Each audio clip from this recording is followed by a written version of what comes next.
Assalamualaikum warahmatullahi wabarakatuh. Jumpa lagi bersama saya Adi di channel Ngulik Sejarah. Pada video kali ini saya akan kembali lagi membacakan suatu kisah misteri yang kali ini tetap berjudul Rumah Nenek, namun part yang ketujuh, yaitu part yang terakhir ya teman-teman. Jadi untuk kalian yang belum menonton part yang sebelumnya, saya sarankan untuk kalian menonton terlebih dahulu agar kalian mengerti keseluruhan alur ceritanya dari awal sampai akhir. Yuk, daripada kita lama-lama, kita langsung saja menuju ke ceritanya. Perhatikan baik-baik, karena ceritanya akan segera saya mulai.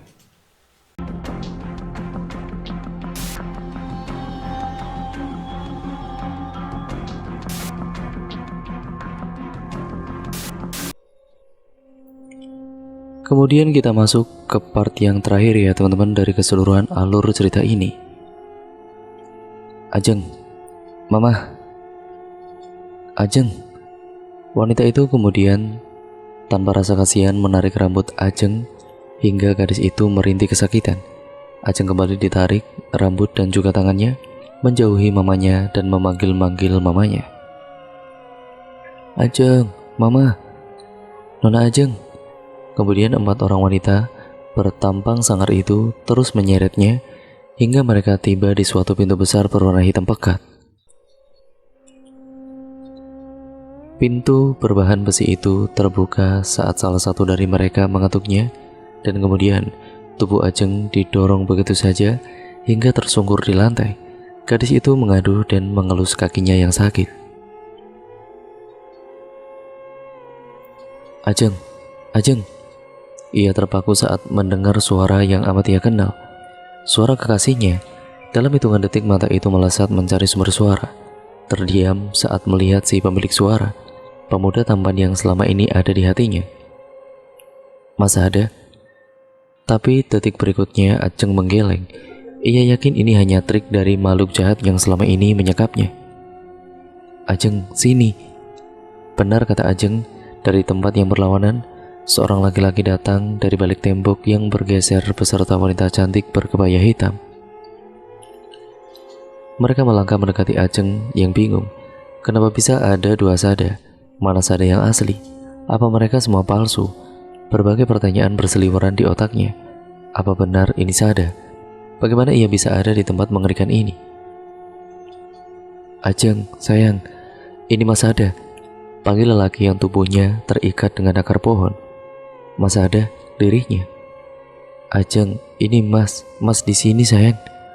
Suara lain memanggilnya. Pemuda di sudut berbeda itu pun punya suara yang sama dan juga aksennya juga sama. Ajeng semakin bimbang. Yang mana yang Sada? Sedang wanita yang berada di samping Sada itu naik ke atas panggung dan duduk di sebuah kursi berukir kepala naga berwarna emas. Pilihlah kekasihmu. Tapi jika kau salah memilih, ia akan abadi di sini bersamaku. Ajeng memindai tatapannya secara bergantian, antara Sada yang terikat akar atau Sada yang menyunggingkan senyum manis kepadanya. 2 paras yang sama dengan raut wajah yang berbeda. Salah satunya penuh rasa rindu dan satunya penuh nafsu. Ajeng mundur beberapa langkah saat Sada yang berada di samping wanita berkebaya hitam itu mendekat. Batinnya berkata jika lelaki itu bukanlah Sadawira pacarnya. Ia terus-menerus mundur seiring langkah lelaki yang jaraknya hanya tinggal beberapa meter darinya. Ajeng kemudian terpojok. Punggungnya menyentuh dinding yang terasa lembab dan bau. Gadis itu hendak menghindar, tapi 2 tangan kekar berotot itu dengan sigap menguji dirinya. Mas, tolong lepaskan Mas, pinta Ajeng. Ajeng. Sedang lelaki yang berada di sudut berbeda itu tampak berontak dan mengamuk, tapi kekuatannya kalah jauh dengan kekuatan gaib yang menahannya. Aku begitu rindu padamu Ajeng. Lelaki di hadapannya itu dengan beringas menciumi leher dan pipi Ajeng. Gadis itu meronta, 2 tangannya berusaha mendorong tubuh yang menghimpitnya. Jangan kau sentuh Ajeng, dia milikku, teriak Sada yang lain. Melihat kejadian di hadapannya, Ajeng semakin yakin jika yang ada di hadapannya ini bukan Sada. Memang ia pernah berbuat dosa dengan Sada. Ia mengakui itu, tapi sesungguhnya Itu terjadi karena ia merayu Sada, dan Sada adalah sosok yang baik. Selama beberapa tahun berpacaran dengannya, Sada selalu menjaganya. Semua karena Ajeng, hingga pertahanan itu hancur dan menyebabkan mereka masuk ke dalam lubang iblis yang teramat dalam. Kau bukan Sada. Sekuat tenaga Ajeng mendorong lelaki di hadapannya hingga mengurai jarak di antara mereka. Aku Sada sayang. Dia yang bukan Sada. Tunjuknya pada lelaki yang terikat akar. Pemuda itu semakin meronta. Ajeng mengulas senyum tipis. Aku memilih lelaki itu. Dengan yakin Ajeng menuju ke arah lelaki yang berada di pojok ruangan itu. Haha, tidak semudah itu Ajeng. Kau harus menyenangkan peliharaanku dulu. Tubuh Ajeng sedikit tersedot. Wanita berparas cantik dengan senyum mengerikan itu memainkan jarinya hingga Ajeng terpaksa mendekat kepadanya. Kau lihat dia, itulah tubuhmu. Kau bisa kembali asal kau dengan sukarela melayani panglimaku, Gendruwo, dan tentunya Sada pacarmu juga harus aku nikmati terlebih dahulu, tukasnya. Kening Ajeng mengernyit, penawaran yang tidak masuk akal. Ia tidak ingin mengorbankan Sada atas semua perbuatannya. Aku tidak ingin kembali ke tubuhku. Kau bisa ambil nyawaku asal kau bebaskan kekasihku. Ah, Ajeng, jangan bicara begitu. Kita pulang sama-sama, teriak Sada. Enggak mas, mereka ini iblis. Tidak ada satu kata pun yang bisa dipercaya dari mereka. Pasti ujung-ujungnya salah satu atau mungkin kita berdua akan menjadi abadi di sini. Sada terdiam, tatapan matanya nanar. Di saat genting seperti ini ia baru teringat akan penciptanya, di mana saat ia senang tidak sedikit pun ingat dan lalai. Malu hanya rasa malu yang kian menusuk kalbunya. Apakah masih pantas ia meminta? Haha, kau terlalu berprasangka. Apa susahnya melayani pengikutku? Bukankah selama ini juga mereka sudah menikmati tubuh molekmu? Kau lihat Sada, betapa jeleknya pacarmu ini. Gadis itu tidak makan maupun minum, dan kau tahu, tubuhnya sudah dijamah berulang kali dengan para antek-antekku. Dia tidak suci dan sepolos itu. Dasar Sada bodoh. Tidak bisakah kau buka mata? Mata coklat itu membola. Ia ingin percaya, tapi hati kecilnya tetap percaya pada gadisnya. Ajeng tidak mungkin sehina itu. Tapi kekecewaan harus ia telan saat gadisnya itu menatapnya dengan raut wajah penuh kesedihan. Ajeng, benarkah itu semua? Kau... Ajeng terdiam, merasa terpojok dan sulit mengucap sepatah kata pun. Kau lihat Ajeng, laki-laki itu bukan aku. Akulah Sadamu, Sada yang asli. Aku tidak akan pernah ragu terhadapmu. Tiba-tiba dari arah belakang, tangan kekar itu memeluknya dengan erat. Lepas, kau bukan Sada, teriak Ajeng dengan keras seraya melepas tangan yang ada di pinggangnya. Sada meskipun masih terikat, ia tetap berusaha keras untuk menolongnya, meski saat ini hatinya teramat sakit. Mas Sada, brak! Tiba-tiba tubuh Ajeng terangkat ke atas dan dibanting, hingga tubuh itu terhempas ke lantai. Wah! Darah segar keluar dari mulutnya. Gadis itu kemudian mengadu kesakitan. Ajeng kemudian menatap nanar sosok yang telah tega berlaku kasar terhadapnya. Asap tebal berwarna hitam pekat itu menyelimutinya pada kala itu. Begitu asap itu hilang, Sada yang ia lihat berubah menjadi sosok pria bule yang pernah merasakan tubuhnya. Detik berikutnya asap tebal kembali menyelimutinya. Dan saat asap itu hilang, sosok hitam dengan tubuh besar berbulu lebat. Matanya merah menyorot tajam dan bertaring. Makhluk seperti hewan buas itu tertawa nyaring, membuat tubuh Ajeng bergetar hebat. Jadi kau... Ya, inilah aku yang sesungguhnya. Dan mulai saat ini kau akan... Ruangan itu tiba-tiba bergetar hebat. Doa-doa terdengar sayup-sayup yang membuat wanita berkebaya hitam itu menutup kupingnya. Begitu juga dengan makhluk berbulu. Akar-akar yang mengikat Sada perlahan terlepas. Tertatih dan terseok, pemuda tampan berlesung pipit itu mendekati tubuh kekasihnya yang tergolek lemah. Ajeng, Ajeng. Sada terheran karena ia tidak mampu meraih tubuh Ajeng. Ia seperti menangkap angin. Ajeng, Mas Sada. Entah dari mana datangnya, kilatan cahaya muncul dari langit-langit dan membentuk 3 orang berpostur tinggi dengan janggut yang menghiasi. 3 orang yang tidak lain adalah Ustadz Latif, Naufal, dan Arfa. Itu mereka melantunkan doa dengan keras dan selaras. Ajeng terpekik saat tubuhnya ditarik dengan kuat dan seperti dibanting. Pusing, tapi begitu ia tersadar, ia sudah berada di tempat berbeda. Ia berdiri dan berlari mendekati Sada yang masih bingung dan terdiam seorang diri. Mas Sada. Ajeng seketika memeluk tubuh Sada dari belakang. Ajeng. Pemuda itu berbalik dan membingkai wajah kekasihnya. Akhirnya aku bisa menyentuh wajahmu, sayang. Susah payah Sada menyeimbangkan tubuhnya. Tanah semakin bergetar. Raungan terdengar dari berbagai sudut tempat pada kala itu. Jerit histeris dari makhluk-makhluk gaib bersahutan dan menimbulkan suara ramai juga berisik. Wanita berkebaya hitam dan juga makhluk berbulu lebat itu menutup telinga dan meronta. Wah, panas, panas, teriaknya dengan garang dan lantang. Bukan niat berhenti, 3 orang ustadz itu semakin lantang melantunkan doa-doa yang membuat tempat itu bergoyang dan juga retak.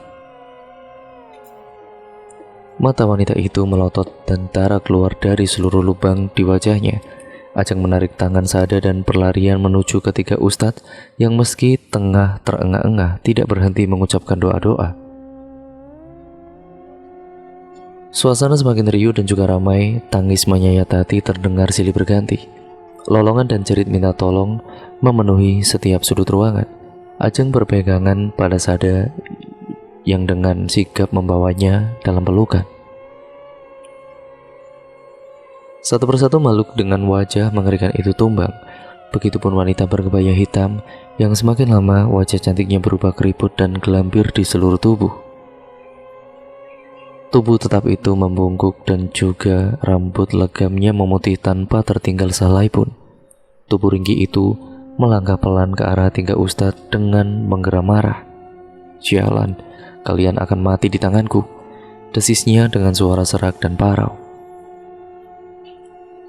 Sedang makhluk berbulu itu terbakar dan meronta, tangisnya memekakan telinga, meminta tolong hingga tubuhnya menghangus dan menjadi abu. Sama seperti makhluk hitam berbulu, tubuhnya diselimuti api dan menghitam. Ia menjadi subkumpal asap hitam dan kemudian hilang. Tiba-tiba tercipta pusaran tidak jauh dari tempat mereka berdiri. Pak Ustadz memerintahkan untuk masuk, kesempatan mereka untuk bisa bebas dari belenggu kerajaan iblis. Namun Ajeng menolaknya. Ia ingin melepaskan para tawanan yang kini terpenjara, karena di sana ada mamanya dan juga Bijumi. Jeng, ayo keluar bersama kami, pinta Sada. Gak bisa mas, ada mama di penjara. Ajeng harus nyelamatin mama dulu. Tapi Mbak Ajeng, saat ketiga ustadz itu sudah bersiap untuk masuk, Sada malah mengikuti Ajeng yang berlarian menyusuri lorong panjang yang lembab. Kecipak air terdengar bersahutan dengan langkah kaki yang menghentak memburu waktu. Deru nafas yang bergemuruh dan juga tersengal berpacu dengan bumi yang bergetar dan langit-langit yang mulai retak. Sada meraih tangan Ajeng dan mereka berlarian secara beriringan. Mama, mama, panggil Ajeng di sela isak tangisnya. Ajeng, tolong mama nak. Ajeng berlari semakin cepat dan gerang. Tanpa sengaja kakinya menendang kunci yang ada di lantai yang berair. Ia terhenyak kemana semua penjaga. Mengapa penjara menjadi sepi tanpa penjagaan? Ajeng lalu meraih kunci dan mendekat ke arah penjara. 1, 2, dan 3 pintu penjara akhirnya terbuka. Tapi saat tiba di pintu penjara mamanya, di kejauhan tampak bangunan rubuh dan atap yang runtuh. Cerita lain, selagi kamu menunggu. Sudah Ajeng, selamatkan nyawamu, kau pantas hidup. Mama tidak apa nak? Enggak mah, mama harus pulang sama Ajeng, ucap Ajeng sambil menangis. Namun saat gembok berhasil terbuka, tangan Ajeng tidak mampu meraih tangan mamanya yang bagai angin. Mama, sudah, kamu lari duluan saja, nanti mama menyusul. Teriak mama saat runtuhan bangunan perlahan mendekat. Sada begitu saja menarik tangan Ajeng, hingga mau tidak mau gadis itu menurut kembali berlari menuju pusaran angin, di mana tiga ustadz itu sudah menunggu dengan was-was. Ajeng menghela nafas lega saat mamanya ada di antara mereka berikut dengan Bicumi. Mereka akhirnya masuk ke dalam pusaran angin dan kemudian, brak! Tubuh Ajeng begitu juga Sada terjatuh dari pusaran angin dan membentur lantai. Mereka meringis kesakitan, tapi begitu melihat keluarga mereka ada dan berkumpul di sana, rasa sakit itu hilang dan menjadi perasaan haru yang tidak terkira. "Kakak," seru Bagas dan Gandhi yang menyambut kedatangannya pada kala itu. Mereka berlarian dan memeluk tubuh Ajeng. Ajeng membalas pelukan mereka dengan erat. Ia lalu mengurai pelukannya dan menatap kedua adiknya secara bergantian. "Mana mama?" tanya Ajeng, yang membuat kedua adiknya itu mendesak dan wajah mereka berubah pias. "Mama sudah meninggal, Kak." Bagai disambar petir di siang bolong, mulut Ajeng menganga dan matanya melotot tidak percaya. "Nggak mungkin, Gas, mama tadi sama Mbak." "Nenek dan Bule mana?" "Mbak perlu bicara," sentak Ajeng. Ia marah karena merasa seperti dipermainkan. "Beneran, Kak, saat ini nenek dan Bule sedang berada di rumah sakit. Kami disuruh menunggu di rumah bersama beberapa polisi," jelas Bagas. "Benar, Bu Ajeng. 2 orang jenazah sekarang sedang diotopsi. Mengingat cara meninggal yang tidak wajar dan kondisi yang mengenaskan, 2 orang polisi mendekat dan juga menjelaskan." "Mama, tidak mah, itu pasti bukan mama," jerit Ajeng histeris. Tangisnya tumpah saat itu juga. Sada yang baru saja sadar dan mendengar perbincangan mereka, berusaha bangkit dan memeluk kekasihnya dari belakang. "Sabar Jeng, sabar. Kita sudah berusaha semampu kita." "Tidak mas, ini semua gara-gara aku. Kenapa bukan aku saja yang mati? Kenapa mesti mama? Pantas saja tadi aku tidak dapat menggapai tangan mama. Ternyata ini alasannya. Mama sudah jadi arwah." "Mama, maafin Ajeng mah." Gadis itu menangis sesenggukan. Ia bersujud di lantai meratap. Sada merasa turut bersalah. Dia kemudian memeluk Ajeng dari belakang. Begitupun Bagas dan Gandhi.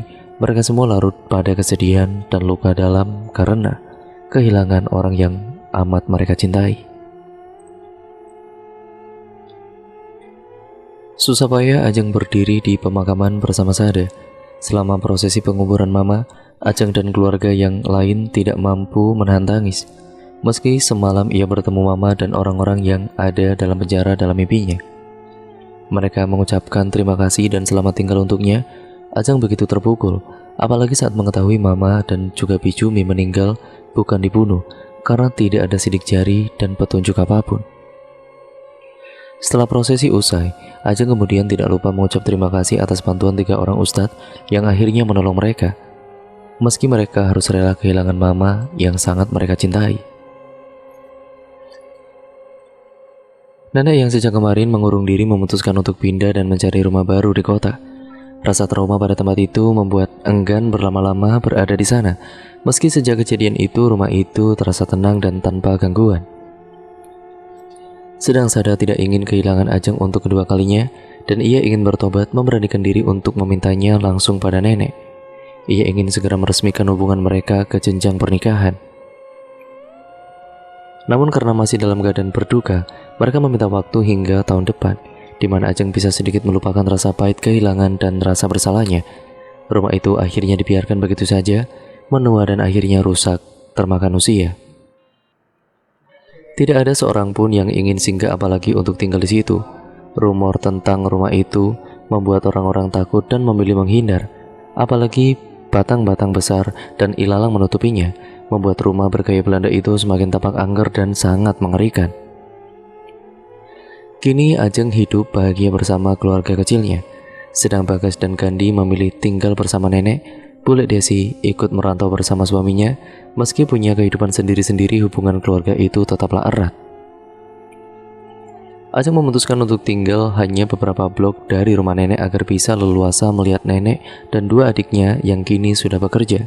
hidup memang harus terus berjalan. Kesalahan yang dibuat tidak harus menjadikannya berhenti dan menyesali hidup terus-menerus. Bangkit dan berusaha menjadi lebih baik untuk hidup yang lebih bahagia di masa yang akan datang.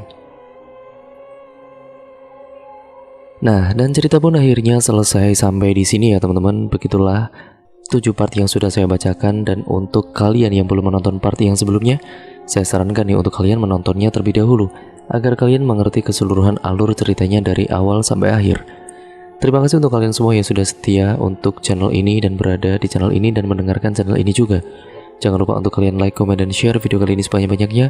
Dan jangan lupa pula untuk kalian klik tombol subscribe serta nyalakan tombol lonceng notifikasinya agar kalian tidak ketinggalan video terbaru selanjutnya dari channel ini. Dari sekian panjangnya part dari part 1 sampai part 7, semoga kalian bisa mengambil hal-hal yang baik dalam cerita pada kali ini ya teman-teman. Dan tentunya yang buruk kalian buang jauh-jauh dan jangan tiru perbuatan yang jelek dalam cerita pada kali ini. Terima kasih atas perhatian kalian selama ini. Terima kasih, sampai berjumpa di video terbaru selanjutnya ya teman-teman. Wassalamualaikum warahmatullahi wabarakatuh.